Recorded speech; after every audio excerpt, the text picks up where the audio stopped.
Nak pergi mana pun, kena bawa ketum. Macam pengantin baru, tak boleh berpisah langsung.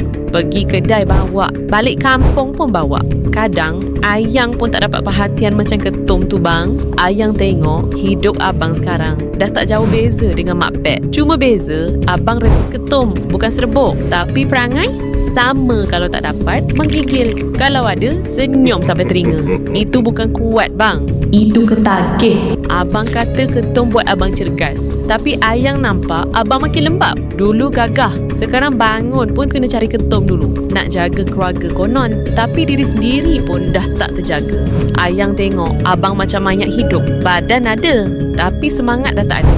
Kalau abang betul-betul nak hidup balik macam dulu, tolonglah berhenti bagi alasan. Ikhtiar dengan pangkal jalan, ekstrak dari Sulur Bayu. Ni bukan benda main-main.